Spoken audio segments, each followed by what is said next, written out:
तमिलनाडु में भाई बहुत ज्यादा हलचल थी विजय फैक्टर को लेकर टीवी के, तो वो फैक्टर किंग मेकर बन रहा है या डिसरप्टर बन रहा है?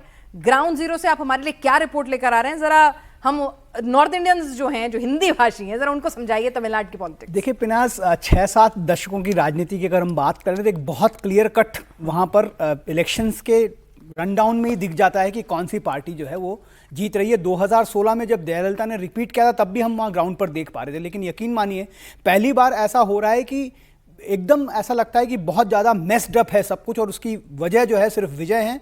ऐसा लगता है कि विजय अब तय करेंगे कि वहाँ पर किसकी विजय होनी है।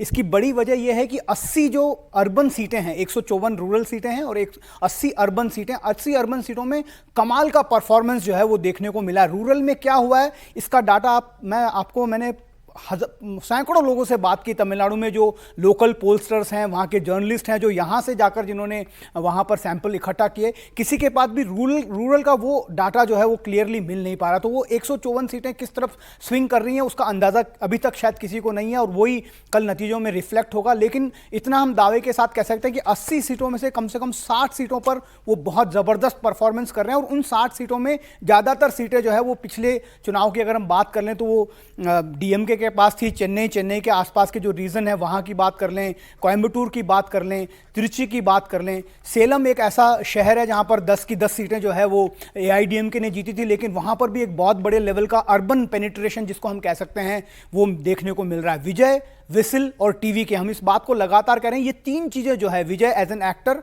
विसिल उनकी पार्टी का चुनाव चिन्ह और टीवी के उनकी पार्टी, ये घर घर वहां पर पहुंच गई है। सोशल मीडिया ने भी इसमें एक बहुत बड़ा योगदान दिया है क्योंकि उनका सोशल मीडिया मैनेजमेंट बहुत शानदार है। आप ताजुब करेंगी ये जानकर कि जो 38 डिस्ट्रिक्ट हैं तमिलनाडु के, कंस्ट्रेंट्स की वजह से वो 7-8 डिस्ट्रिक्ट से ज़्यादा इन चुनाव प्रचार के दौरान जा नहीं पाए, लेकिन जिस तरह का रीच पार्टी का है वो हर जगह देखने को मिल रहा है। डिसाइड जो फैक्टर है, क्योंकि हमेशा हम देखते हैं कि वहाँ पर कॉम्बिनेशन काम करता है, अलायंस काम करता है, जो पार्टी जितना बड़ा गठबंधन बनाती है उसको एडवांटेज की बात होती है। लेकिन इस बार लग रहा है कि ये सारे बैरियर टूटे हैं। वहाँ पर जो कास्ट फैक्टर है वो भी ज़्यादा काम नहीं आ रहा है। वहाँ पर जो चुनाव हो रहा है वो यंगस्टर्स और विमेन ड्रिवन है। वो देखना होगा कि विमेन वोट को वो कितना अपनी तरफ लेकर जाते हैं, उसी पर ये डिपेंड करेगा कि वो किंग बनते हैं या फिर किंग मेकर बनते हैं। यानी किंग और किंग मेकर ये तो पूरा का पूरा क्लियर है, डिसरप्टर नहीं बन रहे। पहले तो सिर्फ एक कहा जाता है कि भाई वो वोट काटेंगे, अब एआईडीएमके काटेंगे, डीएमके के काटेंगे, किसको फायदा पहुंचाएंगे। लेकिन अब जो एग्जिट पोल आ रहे हैं, कम से कम ये कह रहे हैं कि भाई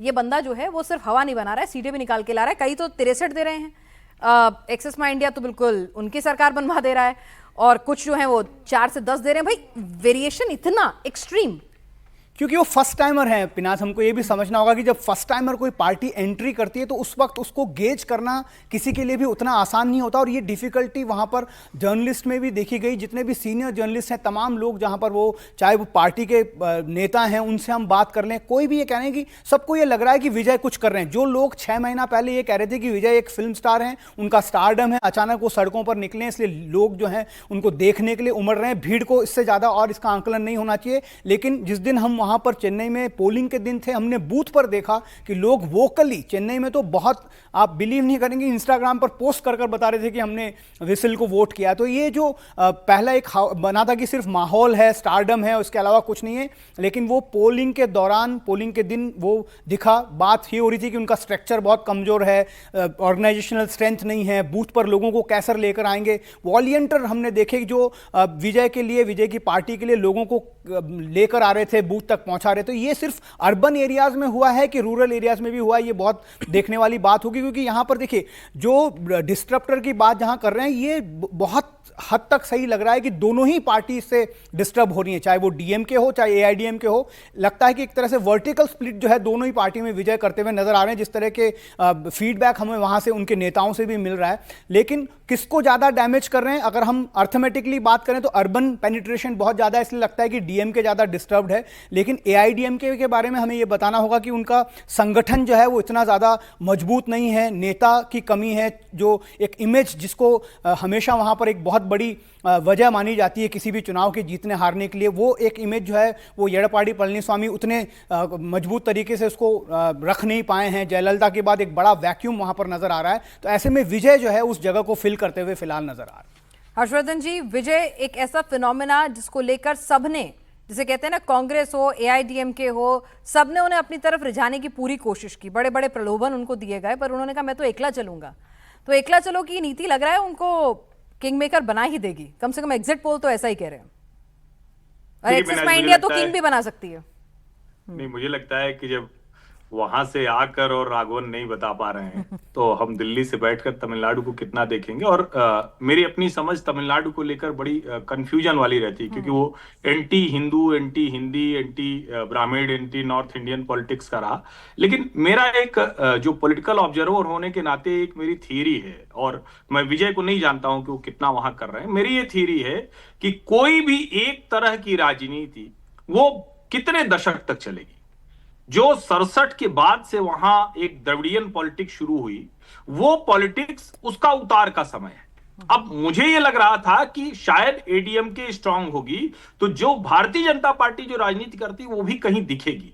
वो शायद नहीं दिख रही, हालांकि कुछ पोलस्टर एडीएमके और बीजेपी गठजोड़ को भी सीटें दे रहे हैं। तो मुझे वो थोड़ा सा एक जिसको कहते हैं कि मैं खुद कंफ्यूजन में बहुत हूं, इसलिए वहां पर टिप्पणी मैं बहुत नहीं करूंगा। लेकिन एक बात मैं बंगाल पर करना चाह रहा हूं, क्योंकि सज्जन जी ने 3 बार इस शो में कहा, और मुझे भी कई बार ये लगता था 21 के बाद, क्योंकि बहुत फोन आते थे, हम लोग टीवी पर दिखते हैं तो बहुत लोग फोन करते हैं कि अरे भाजपा ने अपने लोगों को छोड़ दिया है।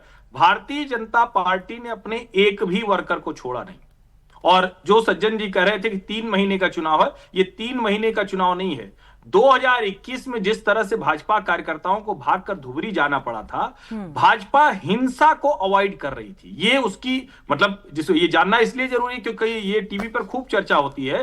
बीजेपी किसी भी कीमत पर वायलेंस की तरफ नहीं जाना देना चाह रही थी, क्योंकि जैसे ही वायलेंस ज्यादा होगा उसके वर्कर को नुकसान होगा, उसका वर्कर मोरली डाउन होगा। और इसीलिए बहुत रणनीति के तौर पर, और एक बात और समझिए, चुनाव आयोग कितना भी स्ट्रांग हो जाए, सेंट्रल आर्म पुलिस फोर्सेज कितनी भी लग जाएं, अगर दोनों तरफ से तनातनी की स्थिति होगी तो हिंसा बढ़ेगी। ये पूरा चुनाव वायलेंस फ्री हुआ है। बीजेपी की बड़ी रणनीति का एक ये हिस्सा था। बीजेपी ने ये चुनाव कोई 2-3 महीने में नहीं लड़ा है, पूरे 5 साल से ये चुनाव लड़ रही है, और रणनीति में समय समय पर अपने बदलाव भी किया। उसी में एक ये बड़ा बदलाव था, लो प्रोफाइल रहना है। इस बार जितने प्रोफेशनल्स को टिकट दिया है वो भी जरा ध्यान देना चाहिए।